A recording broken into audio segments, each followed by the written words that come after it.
रजनीगंधा प्रेजेंट्स बिहार किसका, powered by नोवा शुद्ध देसी घी। जब जब खाए दिल खुश हो जाए, सदियों का नोवा शुद्ध देसी घी, सपना स्वस्थ भारत का।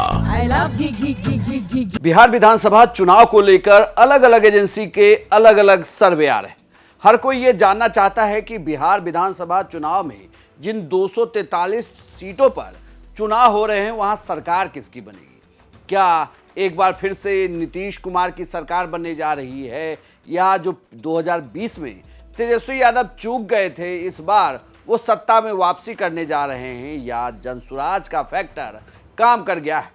चाणक्य स्ट्रेटजी ने बिहार विधानसभा चुनाव को लेकर एक पोल किया और उन्होंने सीटों की संख्या को लेकर दावा किया। चाणक्य स्ट्रेटजीज की माने तो बिहार में एनडीए अलायंस को 2025 विधानसभा चुनाव में 128 से 134 सीटें आ सकती हैं। बिहार विधानसभा चुनाव में बहुमत का आंकड़ा 122 का है। अगर 128 से 134 सीटें आती हैं तो इसका मतलब 2020 की ही तरह इस बार भी एनडीए की सरकार बनेगी और नंबर लगभग उसी तरीके के रहेंगे। अब बात महागठबंधन के सीटों की संख्या की। चाणक्य स्ट्रेटजीज की माने तो महागठबंधन को 2025 के विधानसभा चुनाव में 102 से 108 सीटें आती हैं। महागठबंधन की सीट संख्या में थोड़ी सी कमी हुई है, लेकिन ये बहुत बड़ा अंतर नहीं, यानी कि चुनाव लगभग 2020 जैसा ही है। जिस तरीके से 2020 के चुनाव में मामूली अंतर से जीत हार का फैसला हुआ था, ऐसा ही इस बार भी होने वाला है।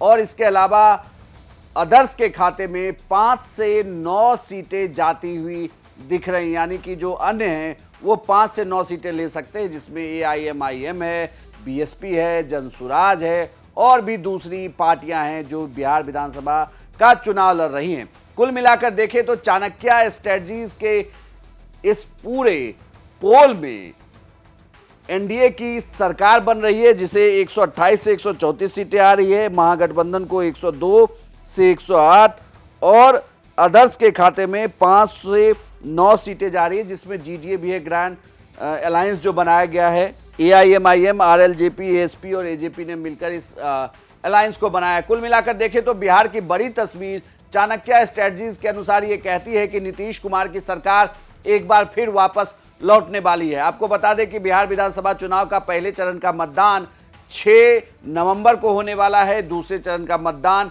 11 नवंबर को होगा और मतों की गणना 14 नवंबर को की जाएगी। 6 नवंबर को सुबह से ही बिहार तक आपको पूरे चुनाव की अपडेट देगा। 11 तारीख को भी हम पूरा अपडेट देंगे, साथ ही शाम में हम आपको दिखाएंगे एग्जिट पोल और 14 तारीख को सुबह 6 बजे से ही बिहार विधानसभा चुनाव के परिणाम भी आपको दिखाए जाएंगे। आपको क्या लगता है कि बिहार विधानसभा चुनाव में चाणक्य स्ट्रेटजीज के पोल में जो नंबर आए हैं, क्या इसी तरीके के नंबर रिजल्ट में भी परिवर्तित होंगे? अपनी राय हमें कमेंट बॉक्स में लिखकर बताएं और बिहार विधानसभा चुनाव की तमाम खबरों के लिए आप देखते रहिए सिर्फ बिहार तक।